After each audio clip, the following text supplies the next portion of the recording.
Buenas noches, hermanos y hermanas. Tengo el gusto de presentar al padre Kevin Flaherty, jesuita, de la misma compañía, que es formador de los estudiantes jesuitas y también de muchos otros religiosos y religiosas. Esta tarea delicada e importante la ha realizado también en los Estados Unidos, su patria, en Chicago. Él es psicólogo, además de sacerdote, y ha estudiado profundamente el tema que estamos tratando. Tiene muchísima experiencia y va a desarrollar toda la parte psicológica del problema de los abusos. Aprovecho para dar la bienvenida que debí darle ayer a Monseñor Guillermo Elías, electo auxiliar de Lima.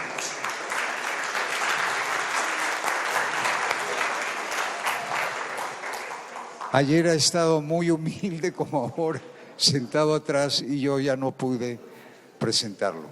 Nos es muy grato tenerlo aquí. Dejo con ustedes pues al padre Kevin. Buenas noches. Es buenísimo estar con ustedes con un tema tan agradable. Nos cuesta mucho, ¿no? Pero es una realidad, como vamos a ver. Lo que vamos a trabajar es el abuso sexual infantil. Este incluye hasta 18 años, todos los menores de edad. Y mitos y realidades. Entonces, yo he trabajado mucho con Belén Roma, algunos conocen a Belén.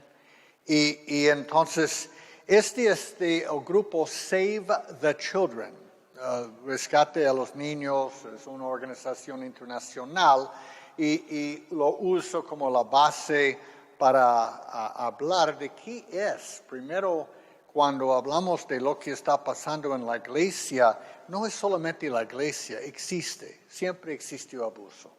Entonces podemos entenderlo mejor. Creo que tenemos hasta las 9, entonces posiblemente hacemos la mitad y seguimos con otra mitad y si hay tiempo algunas preguntas, ¿ok? Entonces,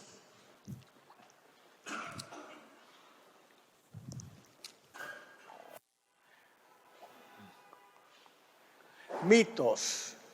Los abusos sexuales de menores son infrecuentes, realidades. Un 20% de las personas sufre abusos sexuales en su infancia. Y en realidad este es un número probablemente un poco bajo. Hace años en los Estados Unidos los estudios menores, mujeres de menos de 18 años, encontró que 1 de cada 3 mujeres ha tenido una experiencia negativa antes de 18 años de edad, que puede ser un continuum entre piropos muy feos.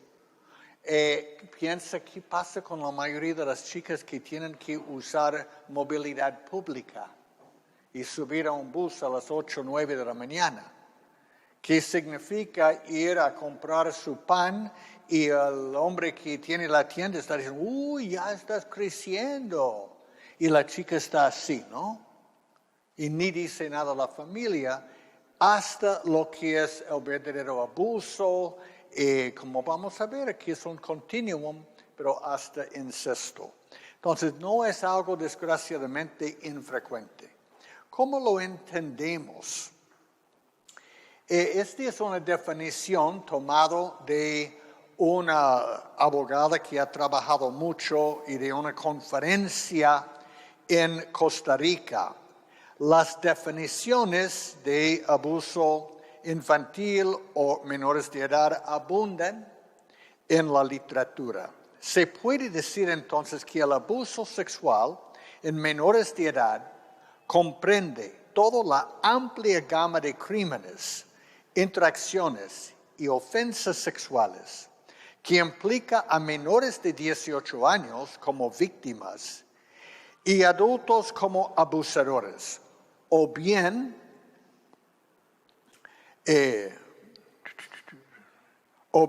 a dos menores de edad con una diferencia de 5 años entre sí.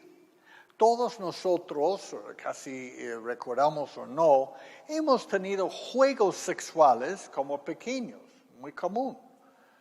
Compartir cómo es tu cuerpo, cómo es mío, cosas así, juegos, mamá y papá.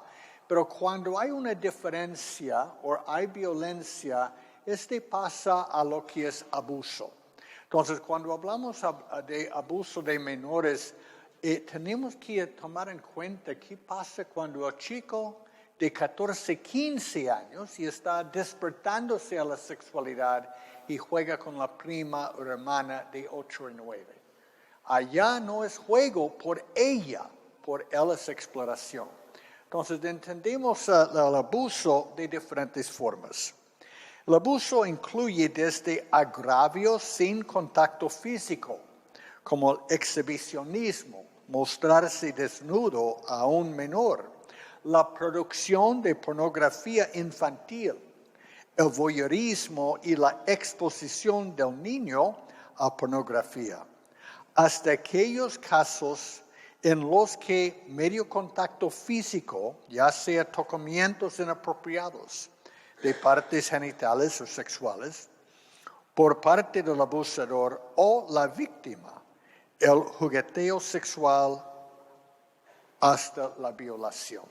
Entonces, abuso sexual es muy amplio. Entonces, hay diferentes grados.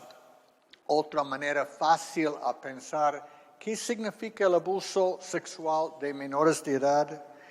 El uso de un menor por la gratificación sexual de un adulto.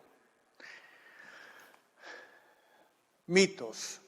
Hoy en día hay más abusos que antes. Realidades.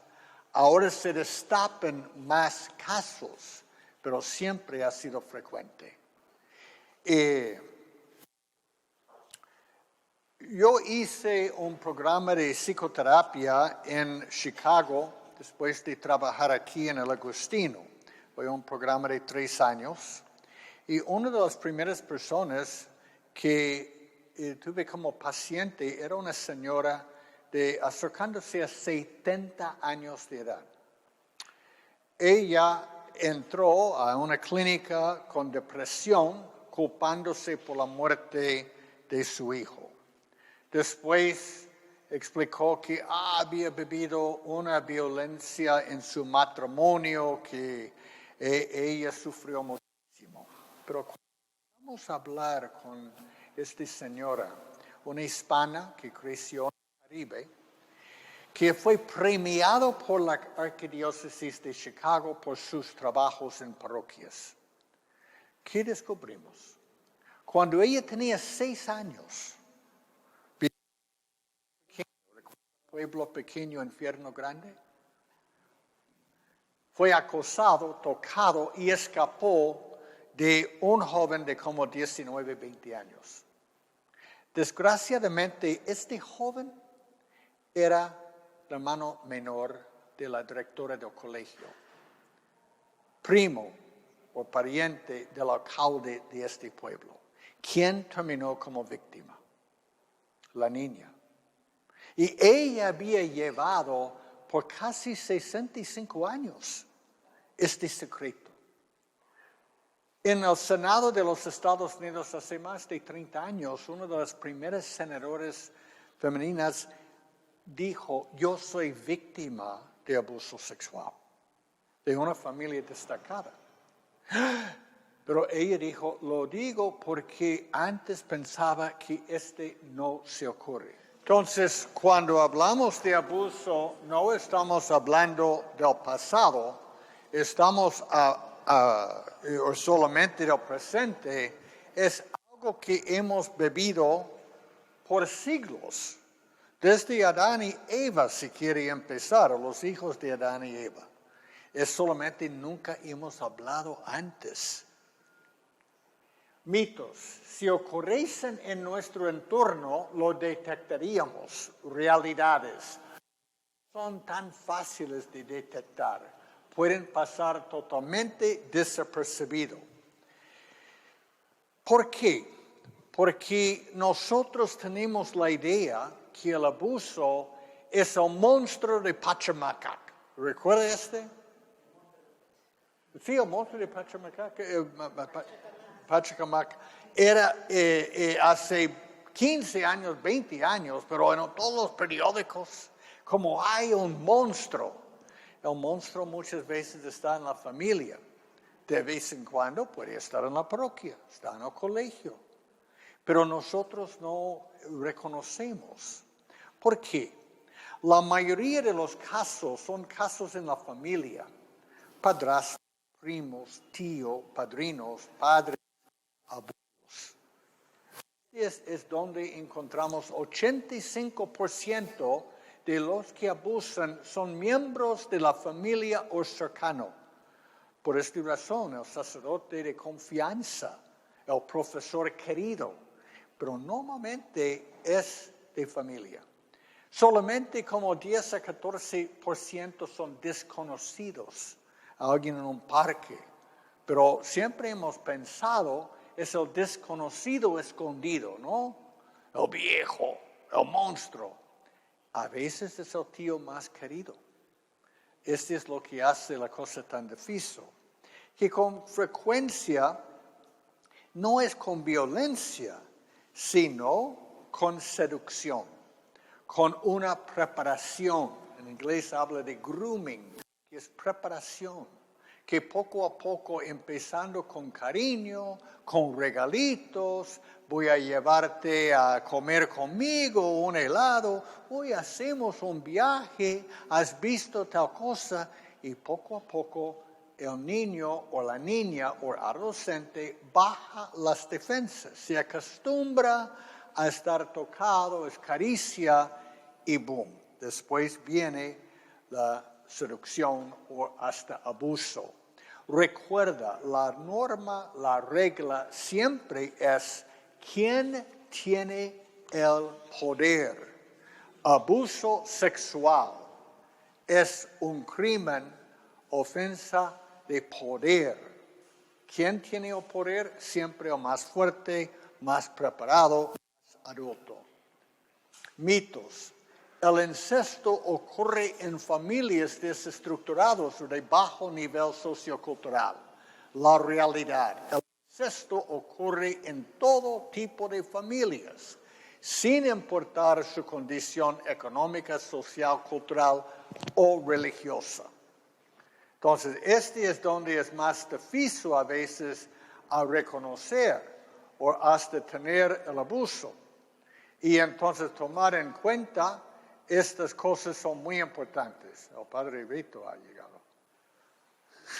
Y entonces, esta realidad es muy importante a tomar en cuenta, porque pensamos es un problema de los pobres. No, es un problema de cada nivel. Hace años, cuando estuve trabajando en un colegio, recuerdo un buen grupo y un chico que siempre se quedó un poco atrás.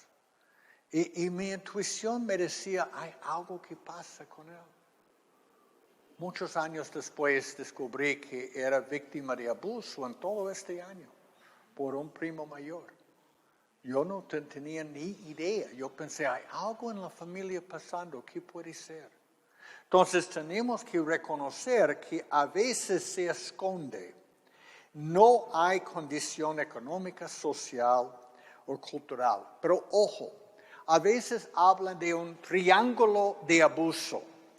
El triángulo de abuso es, por un nivel, abuso emocional. Tú no sirves, tú eres malo, yo no sé por qué hasta permitiste tu nacimiento. Hay niños y desgraciadamente personas que han escuchado cosas así. Idiota, sonso. Este puede estar combinado con el abuso físico. Pegar, maltratar. Cuando estuve haciendo los exámenes psicológicos para entrar en la compañía, nunca pregunté, ¿y te castigaron? siempre pregunté, ¿cómo te castigaron? Porque todos hemos estado castigados. A veces el problema puede ser que es el problema de vez en cuando, es el castigo físico, puede ser a cualquier cosa de la mano. Cuando hay castigo emocional combinado con castigo físico, hay más posibilidad, no siempre se ocurre, que concluye con abuso sexual. En parte porque el niño no tiene defensas. El niño con más autoestima es más capaz de defenderse. Cuando estuve en el Agustino, a veces en este tiempo del año, en broma decíamos, hoy es tiempo de Agustino Tours. Agustino Tours es norteamericanos que apoyaron la parroquia, que vinieron para visitar. Y una parte de nuestro tour fue ir al colegio de Fe y Alegría. Y en Fe y Alegría, una vez estuvieron presentes cuando los chiquillos estuvieron de recreo. Y hoy los norteamericanos, adultos como ustedes, estuvieron tan felices. Estos niños estuvieron subiendo, trepando encima, pidiendo un abrazo, abrazando, ¿cómo eres mi mamá, mi abuela, mi papá? Y después hablando con la directora, hermana Elsa. Y uno dijo, oye, estos niños son tan cariñosos. Y ella dijo, sí, porque son tan carentes de cariño y afecto. Entonces, un niño que no está amado busca cariño, ¿no? Y entonces hasta ¿recuerda Oliver, la película? El comienzo es un niño hasta en un momento cantando, ¿dónde está el amor? Le hace más propensa a ser víctima cuando no hay una familia estable, no hay este cariño. Entonces, a la vez que puede estar en cualquier sitio, el niño desprevenido, desprotegido, puede ser más victimizada. El abuso infantil o de menores implica violencia física, realidad. El agresor se vale de la confianza y manipula a la víctima, una persona menor, con engaños y amenazas. Este es lo que hace el abuso tan terrible. Es que la persona quiere a la persona que abusa con frecuencia. La persona que abusa es el tío, es el hermano mayor, es a veces un vecino, pero es de confianza de la familia. Y entonces, por esta razón, cuando hay abuso, la cercanía más cercana en parentesco a la víctima, más daño que hace. Porque es por esta razón que hay la confianza. Y otra vez significa atención, regalos, cariño, poco a poco. ¿Quién tiene el poder? Y a veces ni se da cuenta. Por ejemplo, la chica diciendo, no quiero dar un abrazo a mi abuelo. Porque después el abuelo dice, oye, siéntate en mi regazo. Y la niña dice, pero no es un tocamiento, un abrazo sano. No, tu abuelo es muy bueno. Hace poco estuve escuchando de una situación, la niña que era de una familia con 2 hermanas bastante mayor, uno como 12 años más, el otro casi 20, y ella nació. El cuñado mayor abusó de ella cuando tenía 6 años. Pero nadie en la familia creía. ¿Cómo es pensar que tú eres responsable por las peleas de la familia? Que tú eres la persona que ha causado guerra en la familia. ¿Y qué pasa cuando la familia no te cree? Podemos seguir más o menos pasando, yo creo. Los abusos los cometen exclusivamente los hombres. La mayoría de los casos del abuso son hechos por hombres, pero no exclusivamente. Aunque la mayoría de las veces son hombres, los cometidos por mujeres casi nunca salen a la luz. Puede ser mujer, una adulta con una niña, pero muchas veces es con un chico. Yo trabajé una vez con una persona que pasó de una ciudad pequeña a estudiar en un colegio grande en una de las principales ciudades del Perú. Y lo que pasó es que él llegó con 12 años para estudiar, ¿no?, secundario. Había 2 primas de 15 y 17. Jugaba con él como si fuera su muñeca.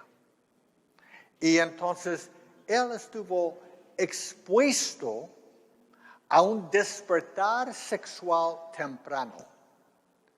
Él también estuvo como no capaz de entender qué estuvo pasando. ¿Cuál fue el resultado a largo plazo? Que él era casi incapaz de poner filtros o entender la diferencia entre qué atractiva es la chica. Quiero salir con este chico o chica en su caso. Quiero poco a poco conocerla y salir como pareja. Y llegar a tener besos, abrazos, etcétera, etcétera. En su caso, una de las cosas que puede ocurrir cuando hay esta exposición o despertar temprano, que casi como en un carro donde tenemos cambios, por él fue ir de primero a cuarto. No sabía cómo relacionarse, había roto como las barreras y grados de atracción sexual. En el pasado, hay hasta películas. Algunos de repente recuerdan una película, El verano de 42. Era una película muy linda, de un chico de como 15 años, 14 años, que está llevando cosas a una viuda de la Segunda Guerra Mundial. Ella tenía como 24 o 25. Todavía la música escuchas a veces en el radio. Y yo recuerdo, es cuando yo era novicio, hace años. Y entonces, en la película todos dicen, ¡ay, qué lindo! En contraste a esta reacción en los Estados Unidos en cines, dicen, oh, qué lindo. Vi la misma película en Belice, en un teatro muy popular, y los chicos estuvieron gritando direcciones a este jovencito. Pero lo que es la realidad fue abuso sexual. Un chico de 14, 15 años no está capacitado a entrar en una relación con una persona adulta, sea mujer o hombre. En muchas entrevistas he preguntado a veces por los que antes tenían su iniciación en prostíbulos, hablando entre amigos, como sabemos en el pasado, a veces los padrinos, hermanos mayores, de vez en cuando un papá o amigos, vamos a llevarte al prostíbulo. Hasta ahora no he encontrado ni uno que dijo, ¡ay, qué experiencia tan lindo! No, puede ser iniciación, pero con susto, con temor. Pero es como hemos pensado. Y entonces, ojo, a veces por juego, De vez en cuando he escuchado de una empleada jovencita que viene de la sierra, que está cuidando a los hijos y juega, y no sabe cómo está, nunca ha tenido nada de educación sexual. Pero entonces no es solamente hombres, que normalmente es la cuestión, aprovechando de mujeres, más que hombres, pero también hombres menores, también puede ser la mujer. En los Estados Unidos, ha sido un tema en las noticias. Hay profesores de secundario encarcelados por estar con chicos de 13, 14, 15, 16 años. ¿Ok?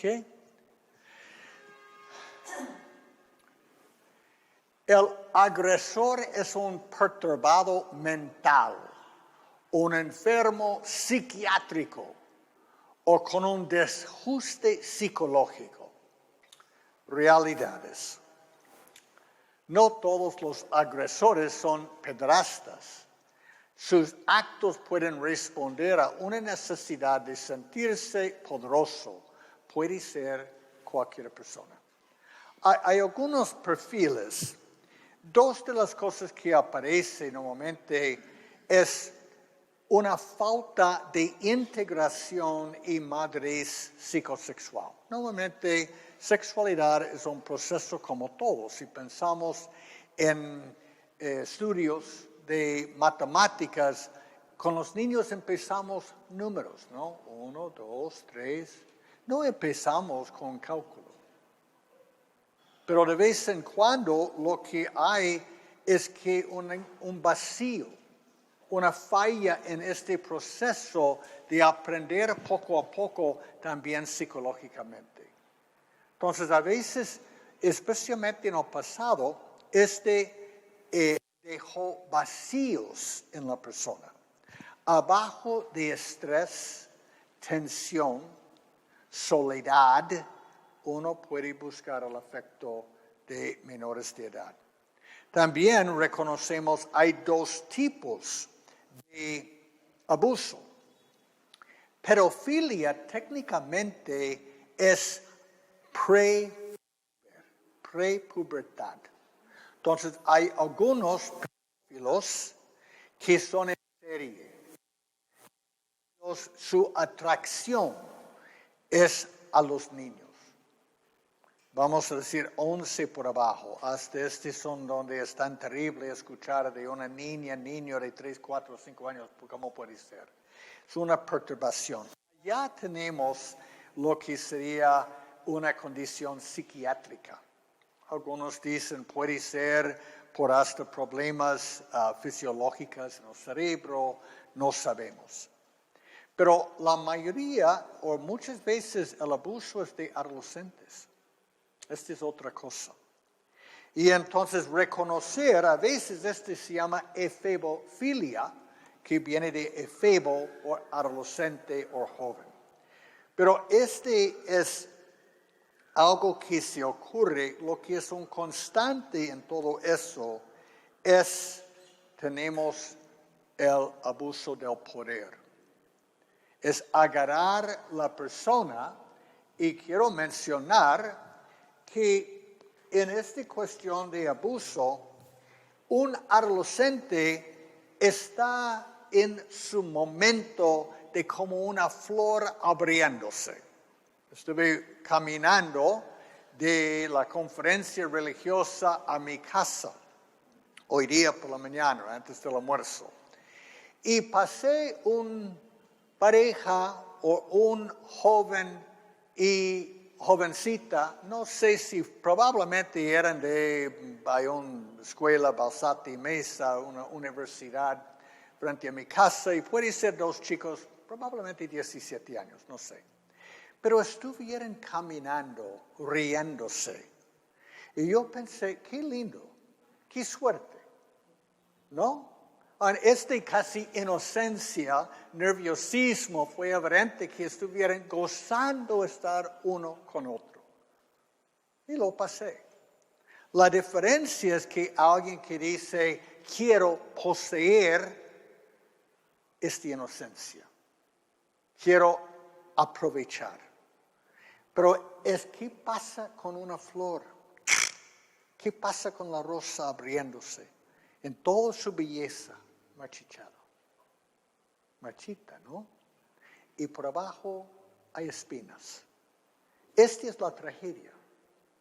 Hablando un poco de abuso en la iglesia, creo que con Padre Carlos han tocado algunos de estos temas. Yo voy a hablar usando lo que sabemos de los Estados Unidos. Recuerda, algunos han visto la película Spotlight. Si no, recomiendo la película. También, si esta serie te despierta tu interés y si tiene Netflix, hay un programa o una serie de 3 partes documental que se llama Examen de Conciencia, que es de lo que ha pasado en España. La persona principal es un psiquiatra español que había sufrido abuso, pero sigue y cuenta la historia de diferentes víctimas en España. Está hecho en 2018. Yo creo que 2011, 12, contando lo que pasó en 2002, cuando un equipo del periódico Boston Globe empezó a investigar el abuso de menores de edad en parroquias en la diócesis de Boston. Boston es una ciudad muy católica, sumamente católica. Y entonces, cuando había abuso, normalmente el proceso fue: ay, padre, me pasó, mira, mi hijo me dijo, ay, señora, lo siento, podemos hablar de eso. Mira, yo voy a hablar con el obispo.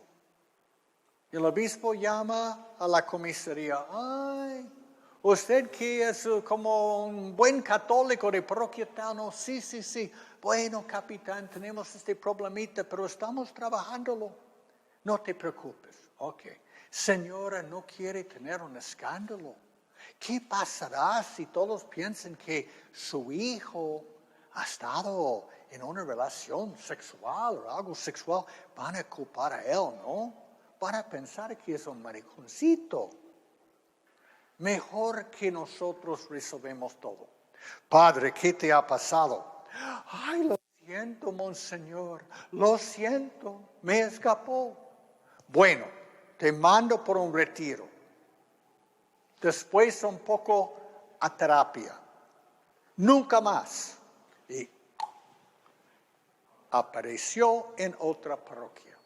En Spotlight, el equipo empieza a descubrir el título diciendo con permiso o enfermo. Y este padre reapareció en 3 o 4 parroquias después de estar enfermo. No, había abusado. El peor de los casos tenía más de 300 víctimas. Si ves una foto de él, fue asesinado en la cárcel después de estar encarcelado. Era como si fuera un abuelito. Desgraciadamente, había en el seminario informes cuando estuvo pidiendo la ordenación en los años 50 y pidiendo a no ordenarlo. Y su tío era un sacerdote muy importante en la diócesis y lo consiguió la ordenación. Es él que era el famoso hombre. Había 2 sacerdotes con los cuales explotó la crisis. Pero ¿qué pasó a pasarle de una parroquia a otra? Nunca era un párroco. ¿Qué hace con un padre que no es un párroco? Le deja encargado de monaguillos. Esto es lo que pasó con este hombre. Y la actitud era, en vez de decir que es un enfermo, o va a repetir, es una falla moral, un pecado, mea culpa, mea máxima culpa, mándeme a otra parroquia. Y la gente no sabía. Antes de los años 80, en los estudios psicológicos, normalmente estudiaron los abusadores encarcelados por abusar como pedófilos, atacando a los niños menor de 11, 12 años. Entonces pensaron así, no pensaron es el líder de los Boy Scouts.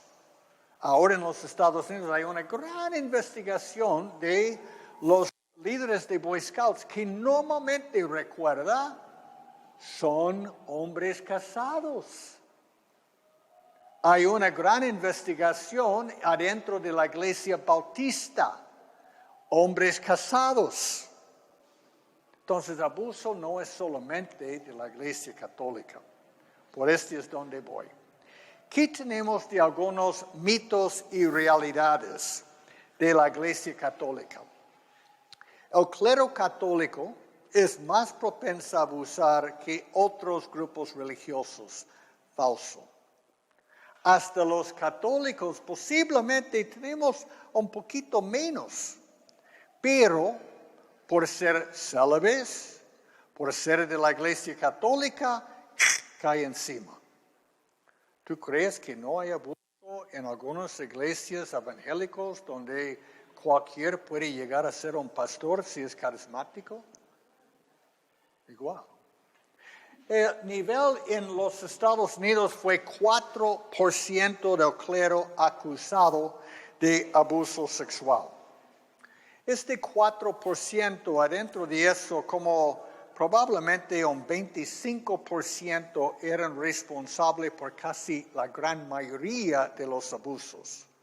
Otros tenían 1 o 2 casos en un momento usando alcohol, pasar la límite, pero es algo que es menos el porcentaje que la población masculina en general.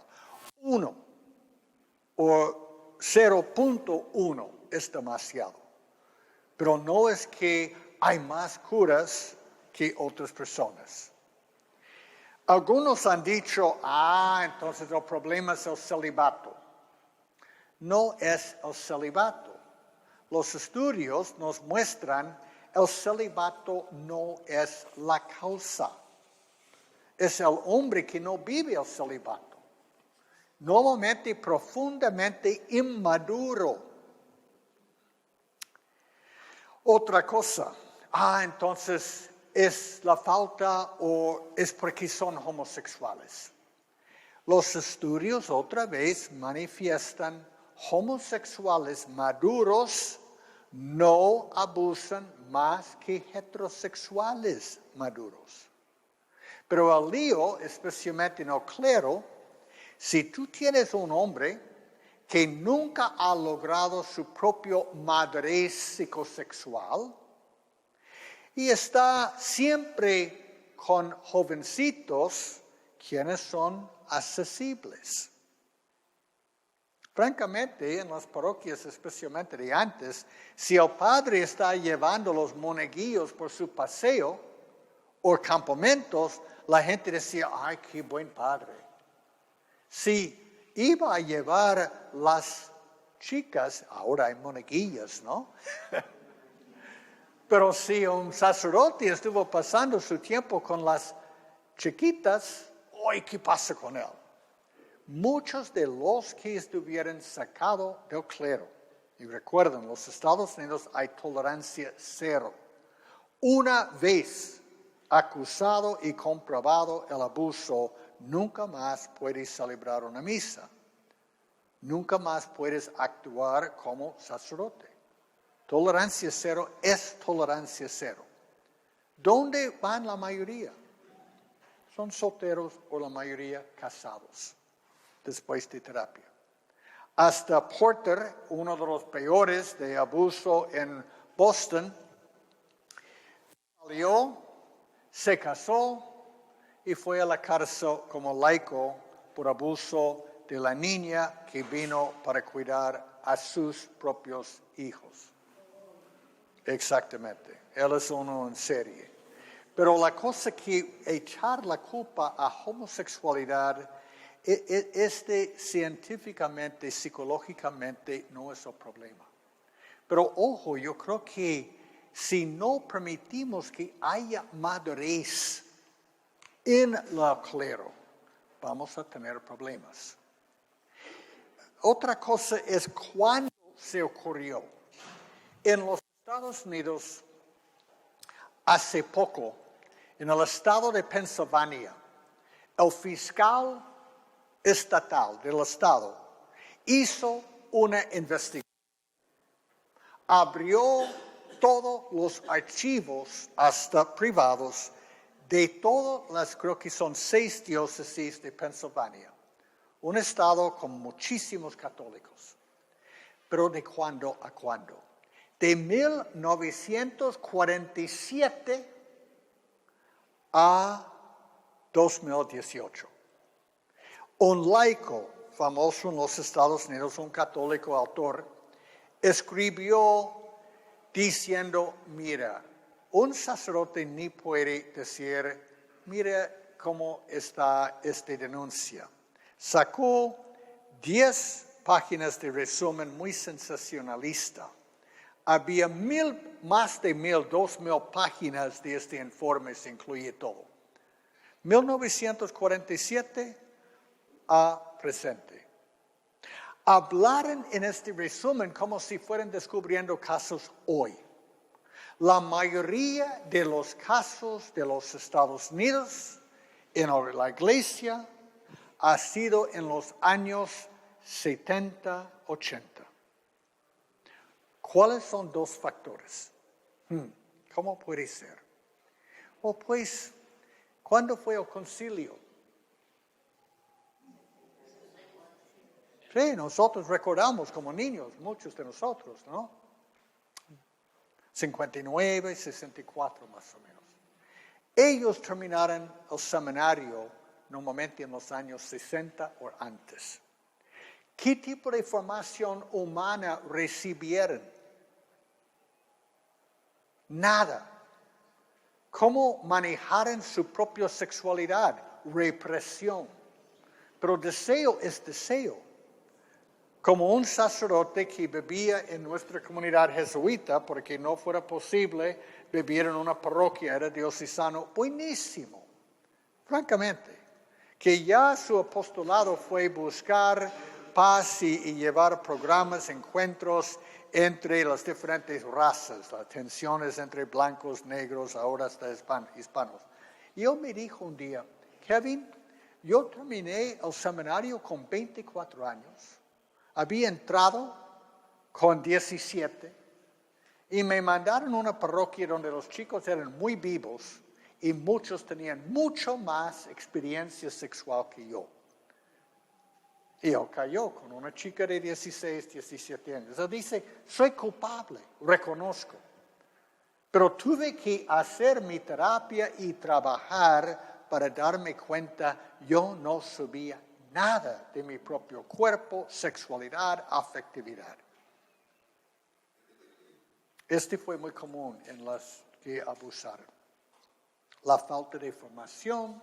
Ahora cuando hablamos de formación del clero, primer nivel es el nivel humano.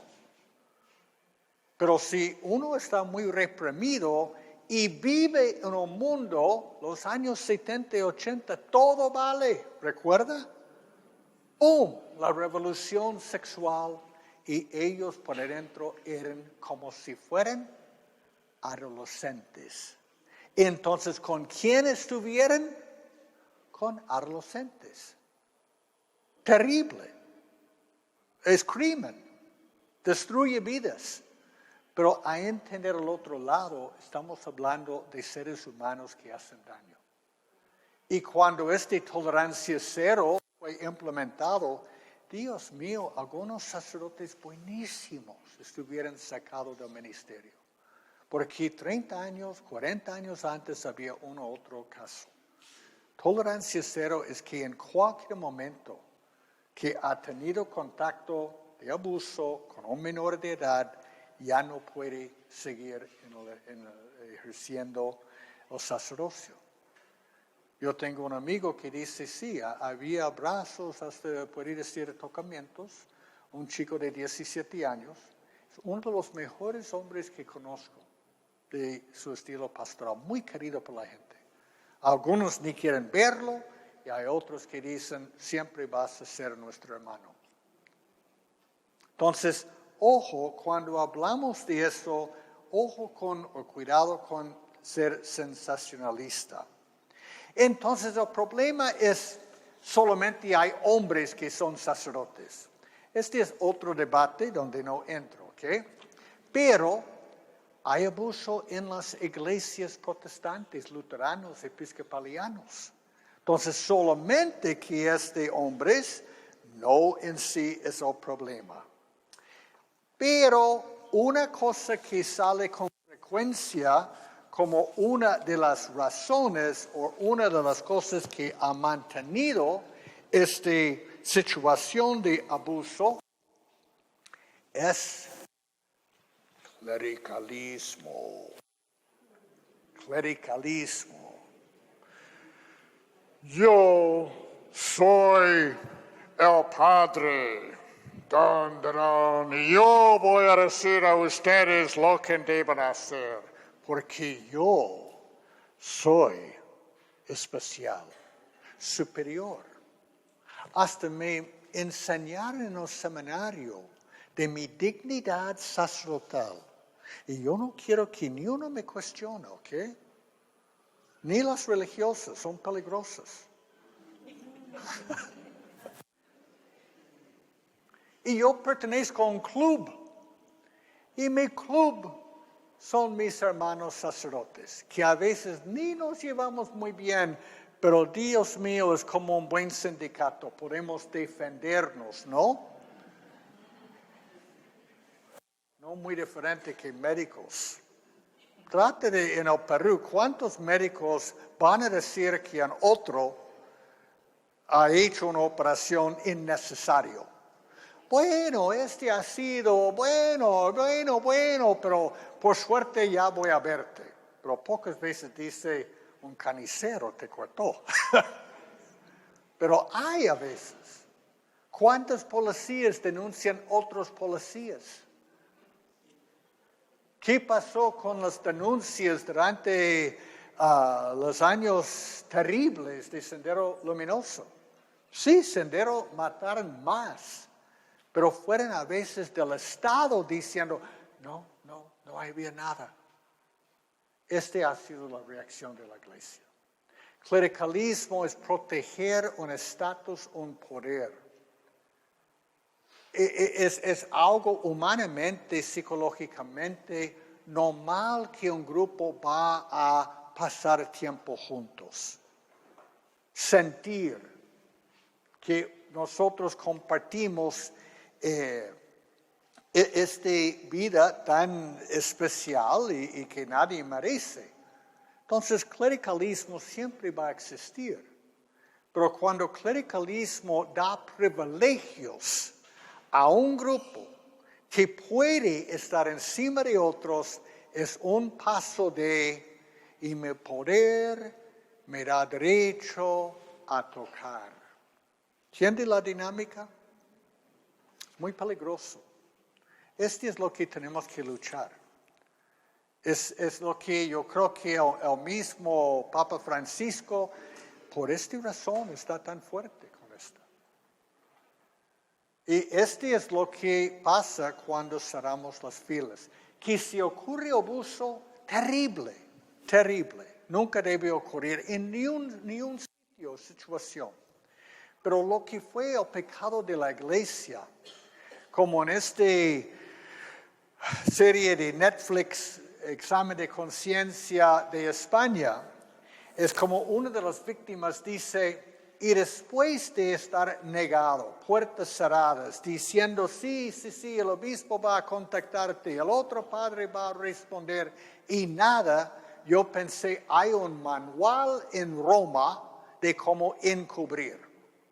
Este ha sido el pecado de la Iglesia. No enfrentar. O cuando sabemos, cambiamos. La gente siempre va a estar como dolida, escandalizado por el abuso. Pero lo que rompió el corazón de tantos católicos es cómo fue manejado. Para mí, en parte, mi hermano Patricio, creo que lo hizo tan real, o mi familia. Entonces, Patricio, cuando todo esto explotó en Boston el año después, tenía 3 hijos, 2 en el colegio católico de la parroquia. En los colegios católicos son, como muchas veces colegios privados aquí. Tenía gimnasio, programas, es toda una vida. Y una hija ya en un colegio católico secundario. Y yo pregunté, Patricio, ¿cómo está? ¿Y cómo va la cosa en tu parroquia? Porque antes, otra vez, mi cuñada bromeaba diciendo, el padre Tam, el párroco, se lleva mejor con los niños y adolescentes. Y era muy popular. Tenía una misa juvenil increíble el domingo por la noche. Pero no habla mucho con adultos. Hasta sus homilías son más de deportes, de algo de evangelio. Yo pensé, ay, ojalá que no. Y me dijo, mira, al principio, francamente, estuvimos preocupados por Padre Tom. Pero después salió que antes de todo la explosión del escándalo, él había denunciado un hermano jesuita, diocesano, que vino, como sabe, tiene que presentar testigos antes de casarse. Y un novio en preparación dijo, mi hermano está en Ocaro, pero dice que no va a entrar en ni una parroquia católica otra vez en su vida. Y Padre Tom salió, dijo, bueno, puedo hacer el formulario aquí. Y después habló, ¿qué pasa? Lo que pasó. Y el joven, 20 algo años, dijo, un sacerdote me había abusado, tocado o algo así. Yo dije, si tú quieres, yo voy contigo a hablar con el obispo. Y se quedó, entré en los tiempos antes de la explosión, en casa, en la iglesia. Pero parece que Tom sufrió porque algunos hermanos sacerdotes habían acusado a él. ¿Cómo puede denunciar un otro sacerdote? ¿Ok? Entonces, la parroquia estuvo muy identificado con Padre Tom. Y Patricio dijo, no, aquí estamos bien. Pero, Kevin, tú sabes cómo es. Hemos crecido en una familia, y yo trato de hacer lo mismo, donde la iglesia es como si fuera la extensión de mi casa. Es como si fueran dar permiso a ir a la parroquia, a confirmación, al gimnasio, a un retiro, es como decir que está con mi cuñada, con mi otra hermana. Es como familia. Es como la extensión de mi casa. Sí, así es. Y me dijo en un cambio de voz. Pero si alguien entra en mi casa para hacer daño a mis hijos, voy a matarlo. Yo pensé, es como los padres de familia han sentido. Nos ha traicionado. Hemos puesto nuestra confianza en ti. Y ustedes hablan en el nombre de Dios y nos han traicionado.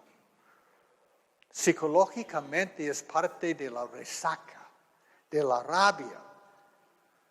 También yo creo que hay mucha gente que dice, yo bebía mi adolescencia sufriendo culpa por la masturbación, preguntando o escuchando, ¿es un pecado mortal? Yo tengo en mi familia personas divorciados que se casaron otra vez y escuchan, no pueden comulgar. Y ustedes han encubierto personas abusando de menores de edad. Este es lo que vivimos psicológicamente. Es de rabia, es de furia. Y se pierde en todo eso la humanidad de la víctima y hasta el que ha abusado. Terrible es, pero es parte de nuestra vida, nuestra cultura, en todo el mundo.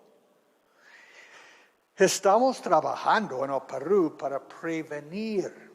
Estuve viernes en Tacna, en el colegio nuestro, el lunes en Piura, hace algunas semanas, la Inmaculada y el colegio en Arequipa, para hablar con los profesores. Estamos trayendo es un sacerdote jesuita, Hans Zollner, que es un profesor de la Universidad Gregoriana de Roma, pero es él que organizó con el Papa la última reunión de todos los obispos. Vamos a tenerlo para un taller en noviembre. También regresa en enero para hablar con los obispos, porque como si no ponemos un tiempo cuando los obispos están en Lima, es casi imposible jalarlos a Lima. Yo dijo, bueno, yo hago un enviado especial. Pero esta es prevención, porque lo peor que puede hacer es hay un patrón en cada país que vemos lo mismo como reacción que yo veo muy psicológicamente. ¿Cuál es el síntoma de un alcohólico? ¿Qué dice cuando van los alcohólicos a Alcohólicos Anónimos? ¿Cómo comienza la reunión? Yo soy Kevin, soy alcohólico. Y hay una ronda, no quieren el apellido, es decir, soy alcohólico. Negación es la síntoma de alcoholismo. No soy alcohólico, solamente a veces me excede. No soy alcohólico, ya no uso pisco, me quedo con mi vino, 3 botellas, pero no soy alcohólico. Etcétera, etcétera. Este es lo que ha pasado tantas veces, negación en la iglesia. No puede ser. Porque rompe la imagen. Somos la Santa Iglesia Católica. Somos ministros de Dios, autor Christis. Pero lo siento, somos hombres, seres humanos. La misma dinámica vemos en familias. No ha ocurrido nada.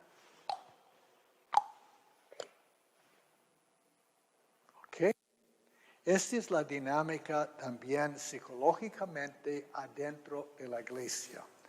Recomiendo que tomamos como 5 minutos. Es fuerte este tema, ¿no? Entonces, en 5 minutos terminamos y si hay tiempo, preguntas. Ok, vamos a regresar a las segunda parte porque quisiera incluir estos mitos y realidades de la iglesia, pero podemos ver, como dice aquí, que por esta razón puede ocurrir que no son las personas más locas, pero hay algunos perfiles, a veces la persona que falta empatía, con frecuencia una falla o inmadurez psicosexual. Este puede ser en un miembro del clero o puede ser de familias. Recuerda, la mayoría de los abusadores están escondidos en familias. Lo siento a ponerlo así, pero esta es la realidad de la historia humana. Entonces, mitos. Los familiares no implicados denunciarán el abuso cuando lo detectan. Realidades. Muchos casos, la madre o otro familiar conoce el abuso, pero no lo denuncia. A veces es algo intuido, pero nadie habla de eso. A veces hay hasta negación, o decir, no puedes decir de tu tío fulano, o no quiero escuchar más, o que fue el cuñado muy mayor, hasta la niña acusada de ser mentirosa. Entonces, esta es una de las tragedias que estamos empezando a superar. Pero muchas veces estamos, no quiero escuchar, no he visto nada y no voy a decir nada. Entendemos a veces por qué. ¿Qué pasa cuando hay una denuncia? El hombre puede ir a la cárcel. ¿Qué pasa si el hombre es el que apoya económicamente y es el sostén de la familia? ¿Qué pasará? Y el más pobre, más costoso es denunciar. Y en el pasado, por la falta de información, muchas veces la gente decía, no puede ser. Yo tuve la experiencia tan dolorosa hace años en el Agustino, que una familia muy activa en la parroquia, la señora más que el hombre era panadero trabajando por la noche, me pidió ayudar a una sobrina y gracias a las hermanas de Buen Pastor tenía un centro donde recibieran chicas adolescentes que estuvieran bien acompañadas, educadas, todo, dieran a luz y fuera posible regresar a la familia o poner al niño por adopción. 3 semanas después de estar allá en el centro, la chica dice, no es un chico del barrio, es mi tío. Él está todavía encarcelado. La señora está en otro país. La vergüenza, el corazón roto, la destrucción en la familia. Entonces, a veces negamos. La misma dinámica es la tragedia de la Iglesia en un país después de otro. Recordamos que el Papa estuvo defendiendo Monseñor Barros. Monseñor Barros era como si fuera un pavo real en la vista del Papa a Chile, en el altar, pasando. Y el obispo de Boston, el cardenal O'Malley, que es un franciscano que entró después de la crisis en Boston, cuadró al Papa. Le dijo, tú tienes que investigar más. A decir que es una calumnia, a decir este obispo es inocente, no sabemos. Y mandó su cluna, yo creo que no recuerdo exactamente cómo pronunciarlo, pero un obispo de Malta que es experto, que regresó a Roma diciendo, lo siento, había abuso. Caradima era el equivalente del párroco de las Casuarinas. De su parroquia sacó por lo menos 20, posiblemente 30 sacerdotes, entre ellos 5 obispos. Y Barros era el secretario de Caradima. Vio abusos y lo negó. Y es Barros cuando fue castrense y pasó a una diócesis, la gente intentó bloquear su ingreso a la catedral. Por esta razón en Chile es terrible, porque había la negación, porque podemos escapar de eso jugando avestruz o los 3 monos. Tenemos que aceptar que cuando hay abuso, tenemos que enfrentarlo. Hacer todo como si fuera desaparecido, negado, hasta carga la persona que es víctima. Factores posteriores al abuso. Forma en que padres o cuidadores reaccionan a la divulgación del abuso. Si uno o ambos padres traicionaran la confianza del niño, puede tener la capacidad de confiar hacia las personas. Si uno o ambos padres niegan que el abuso ocurrió, o si castigan de esa manera acerca del acusador, particularmente si el acusador era miembro de la familia, fácilmente el niño puede llegar a pensar, si yo no puedo depender de mis padres, ¿para qué me protegen? Y para que estén a mi lado, ¿en quién puedo confiar? Esta es la quiebra que experimenta la víctima. Aísla al niño o niña y se siente solo en un mundo hostil. Un sentimiento que puede persistir y puede afectar el desarrollo de las relaciones interpersonales más tarde en la vida.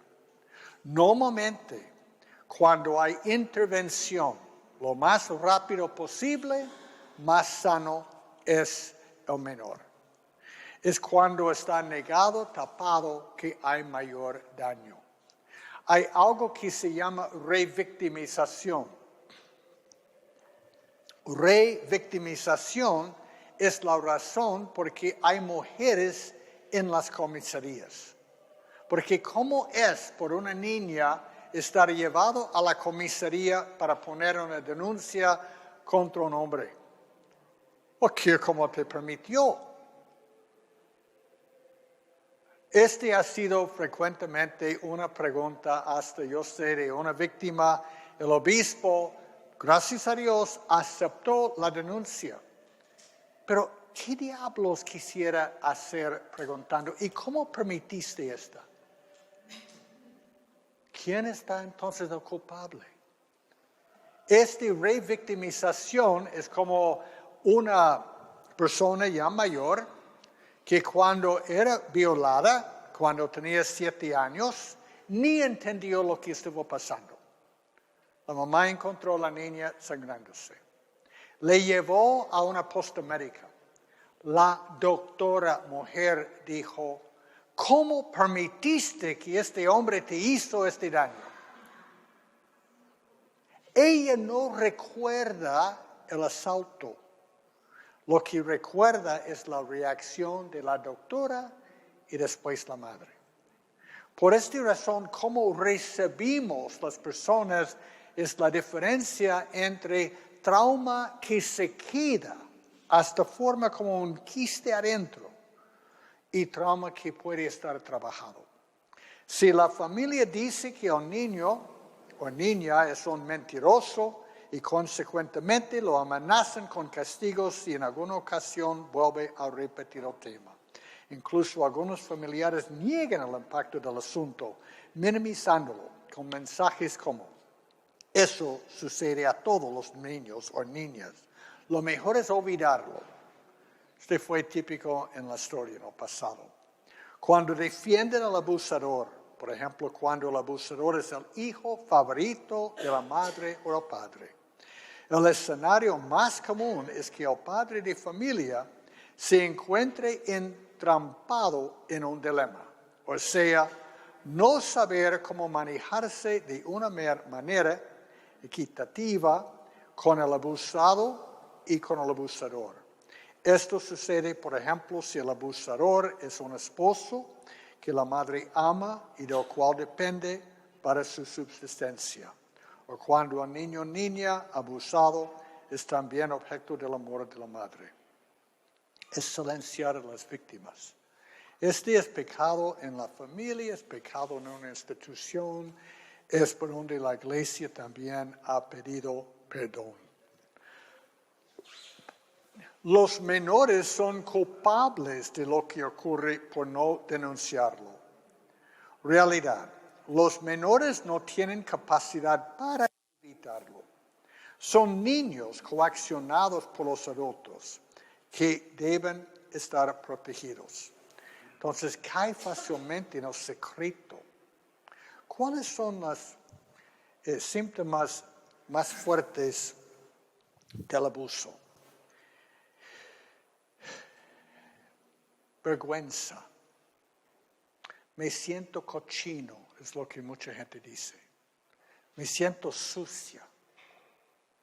De una u otra forma, porque recuerda, vergüenza es antes de la edad de la razón. Vergüenza y culpa.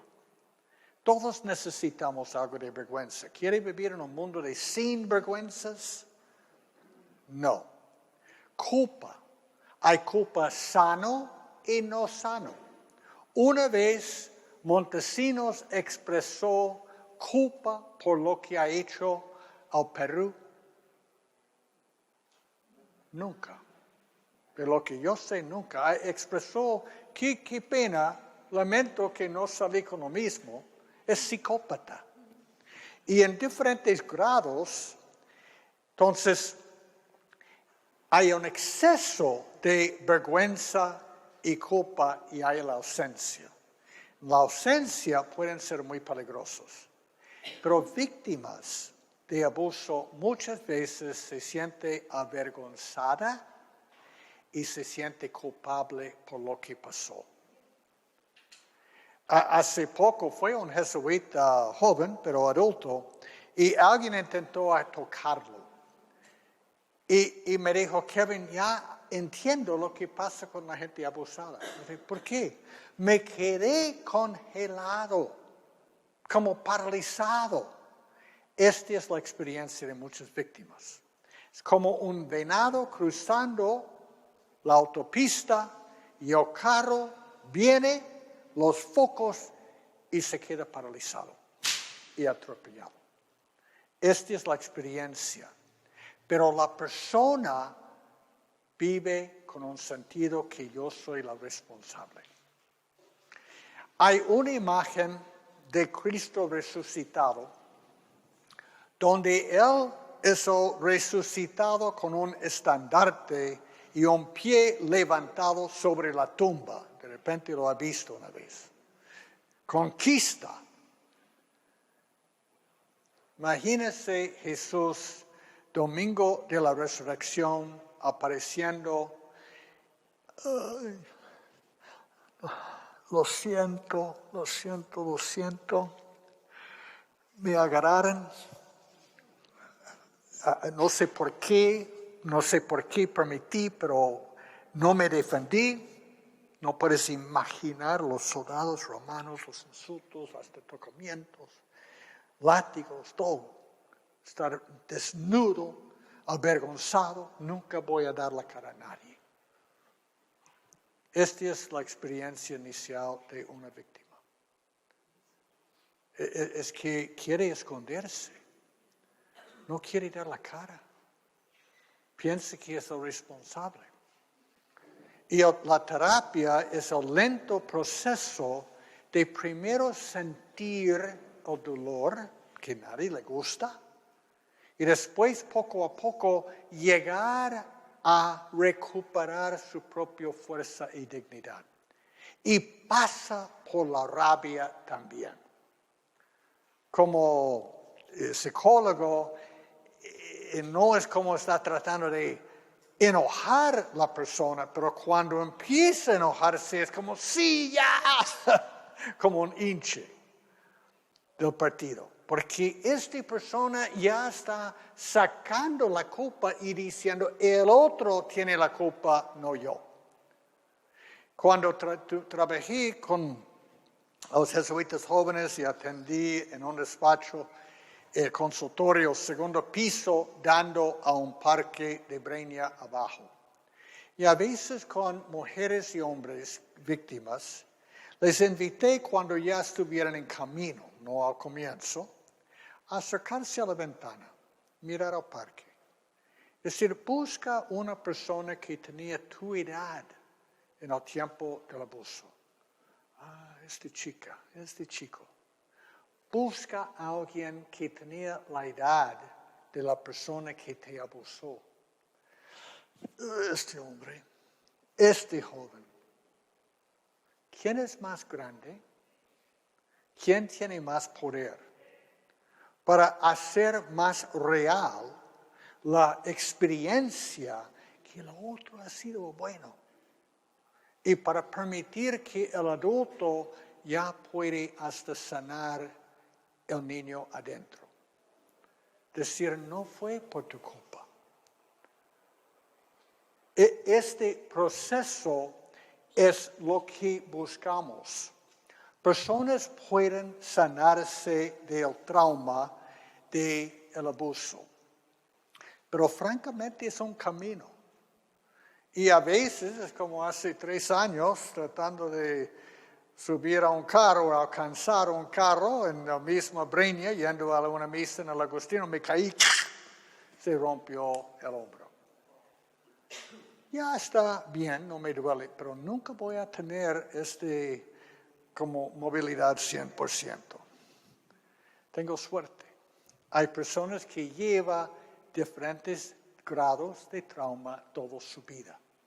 A veces trabajado, a veces no. Muchas veces demora años a decir lo que había vivido. En un estudio, los hombres, más que las mujeres, tienen promedio 50 años antes de hablar.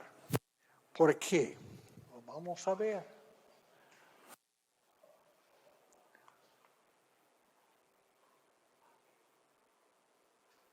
Los niños apenas sufren abusos, casi siempre son niñas, no son también los hombres.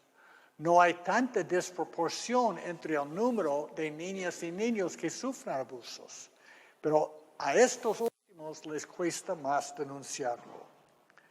La razón de la disparidad pudiera atribuirse a la resistencia de parte de los varones para denunciar el abuso sexual, ya que ellos temen que la gente piensa que por haber sido abusados por un varón adulto, habrían perdido su masculinidad.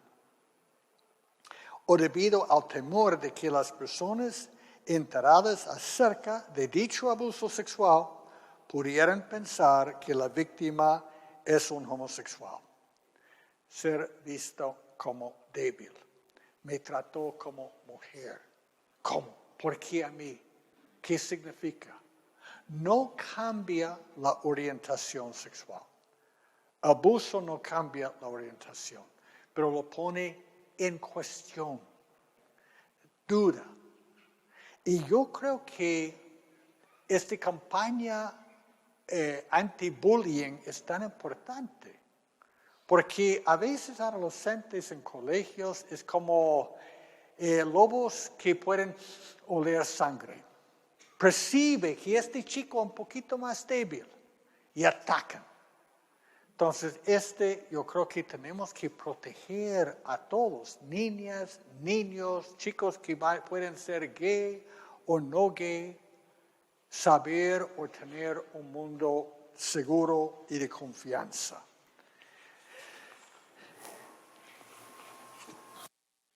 Cuando la relación es consentida, no es perjudicial y solo es grave si haya penetración. Hay muchos tipos de abuso donde no hay penetración. La gravedad depende de la intensidad, duración, grado de parentesco. Una persona que una vez en una fiesta familiar fue llevado arriba con 8 o 9 años a dormir y subió un primo, bajó los pantalones, tuvo una erección, escuchó a alguien subiendo las escaleras, subió los pantalones, desapareció. Por ella el impacto fue tan fuerte como si fuera una violación. El susto, el temor. No dijo nada por años de lo que había pasado.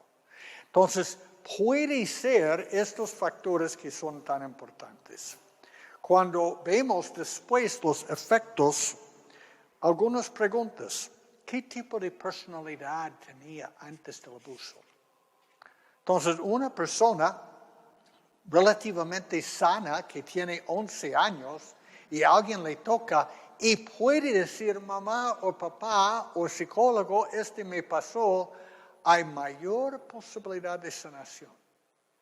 Un niño ya frágil, debilitado psicológicamente y abusado es una carga más.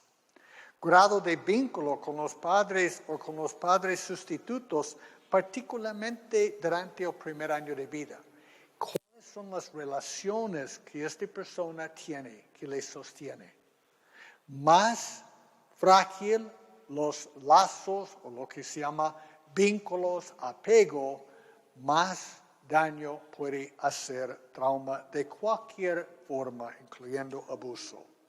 Si el niño fue física y emocionalmente nutrido anteriormente al abuso, el más sano el niño, más posibilidad de recuperarse.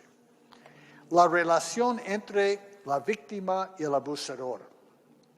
A más cercana, mayor será el daño psicológico. Es como rompe todos sus esquemas. No puede creerlo. No puede confiar. También si piensa, este es por qué en la iglesia abuso puede ser tan grave. ¿Cuál es el título que usamos por un sacerdote en la parroquia? Padre. Entonces, es siempre algo incestuoso en la imaginación de la persona. El Padre. ¿Y este Padre dónde lo ves? ¿Dónde está el domingo? En el altar y en el confesionario. Está símbolo o fuente a la relación con Dios. ¿Cómo puedo confiar en Dios después? Esta es la gran herida, daño hecho. Y en la familia es igual. Este es donde personas pueden pasar años en terapia o tratando de recuperar un sentido de bienestar cuando la persona es muy cercana o la familia lo ha negado. La edad del niño, la víctima, especialmente entre 6 y 12 años, parece que son más sensibles al daño. Pero ojo, el más pequeño menos entiende lo que está pasando. Pero no hay manera de procesar. Un niño a 6 a 12 años es prepubertad. Sexualidad es un tierra ajena, desconocida. Sexos de adultos, no de nosotros. Entonces no entiende. Yo busqué un abrazo y el otro me dio un beso sucio o más. Este es lo que rompe las barreras, la manera de manejar la distancia entre personas. La frecuencia y persistencia por largo periodo de tiempo influye muchísimo. Trabajé con una persona que ella fue víctima del hermano menor favorito de su mamá, que vino a vivir con la familia cuando él estuvo en la universidad. Ella entre como 8, 9 y 12 años. Él decía, cuando ella dijo, no, ¿tú sabes lo que va a pasar si tú dices algo? Tu papá, él tiene una furia, rabia terrible.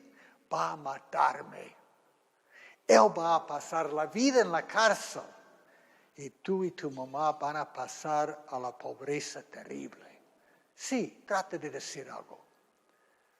Estos son los tipos de chantaje que hay. Cuando la niña o el niño puede poner resistencia, es más fuerte que solamente pasividad. Porque por lo menos pueden decir, intenté hacer algo. Pero recuerda, la pasividad es una defensa. No puedo hacer nada. O estoy como hasta paralizada. Pero en el caso de esta mujer, ella llegando a, creo que fue una clase de educación sexual, sobre la regla y todo eso, y embarazo, y ella dijo a él, me tocas una vez más y agarro el cuchillo más grande de la cocina y cuando duermas voy a cortar tus genitales. Él nunca le tocó más. Fue el comienzo del proceso de sanación. Si el abuso fue doloroso, cualquier tipo de penetración tiene efectos más significativos. Cuando hay resistencia, ayuda a las personas. Recuerda, en muchos casos, el hecho está negado, reprimido o desasociado. Entonces uno recuerda algo muy fragmentado.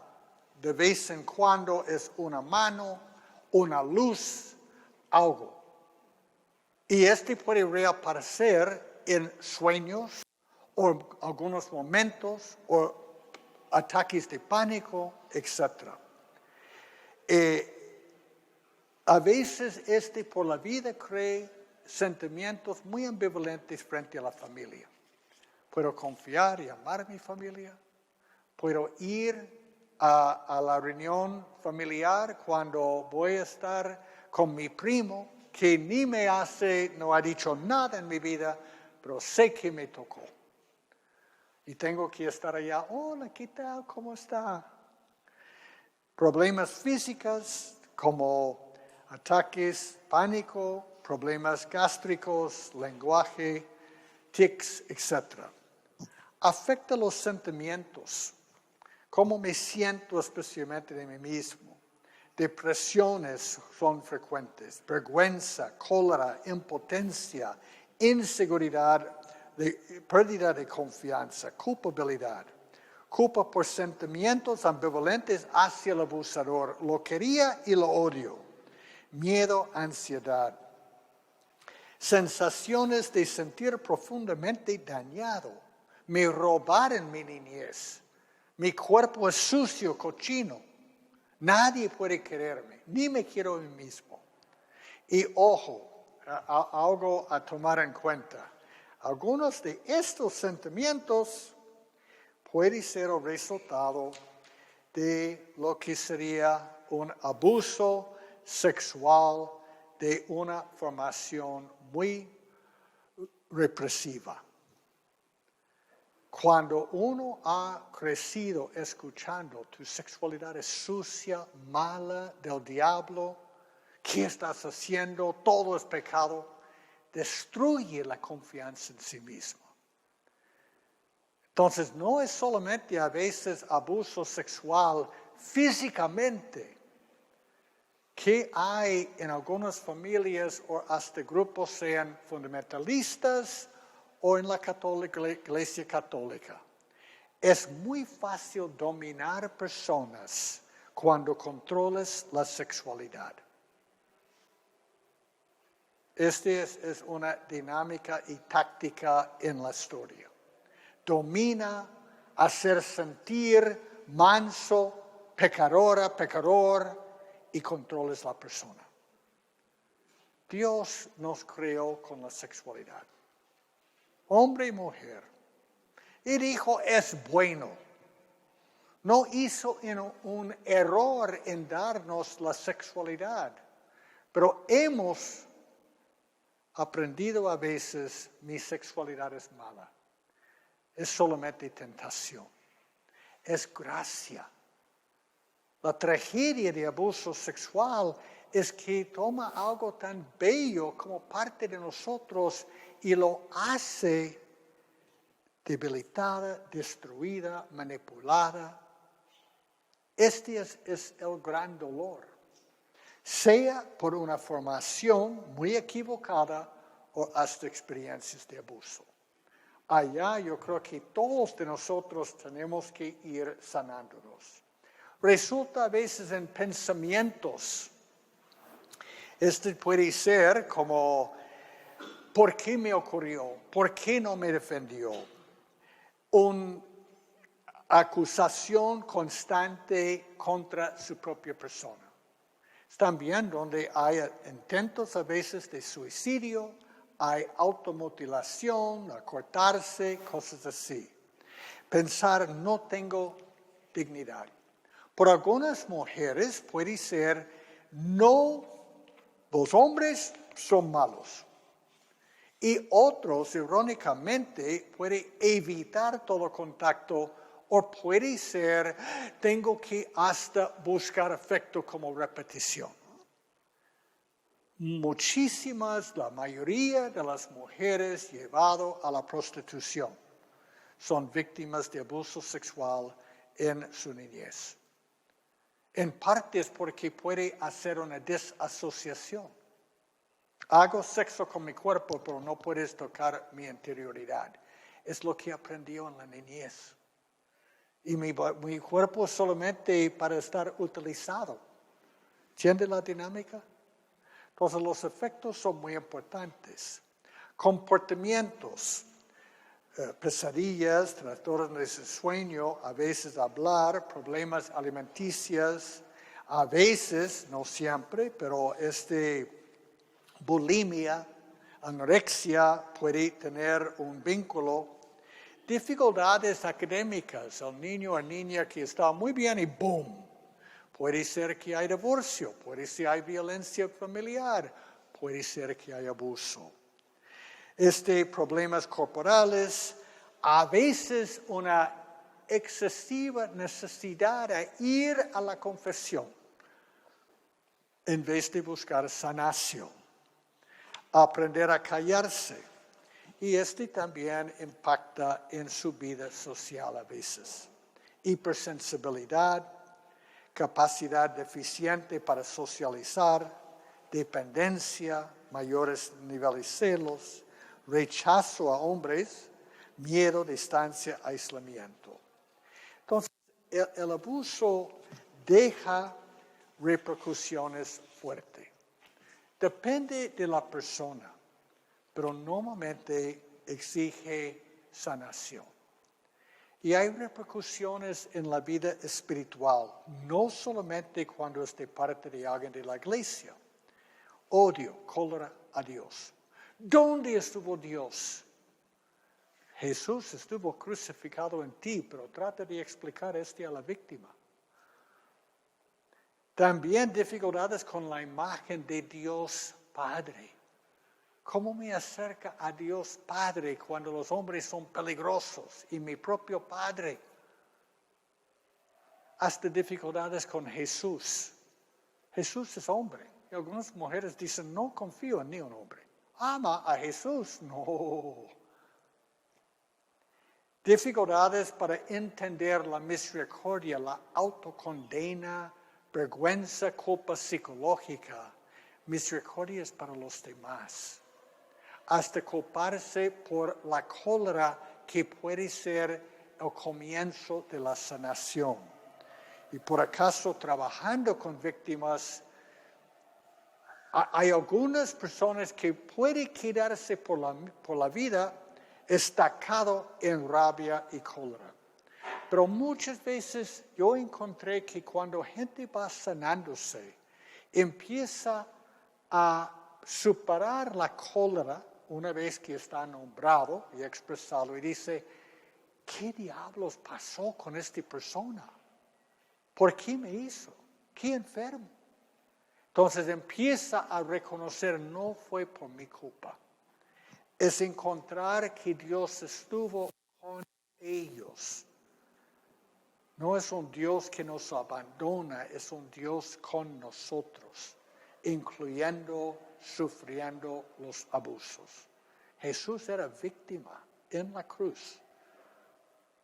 Y yo creo que lleva a todos los abusos, maltratos, engaños allá a su Padre. Que sea posible sanar y descubrir, en vez de un Dios castigador, un Dios de amor.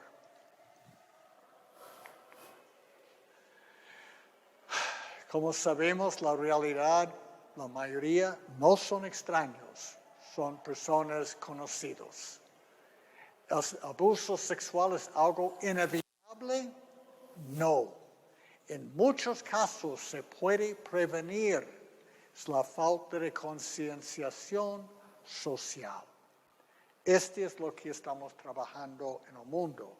Es por qué estamos reunidos.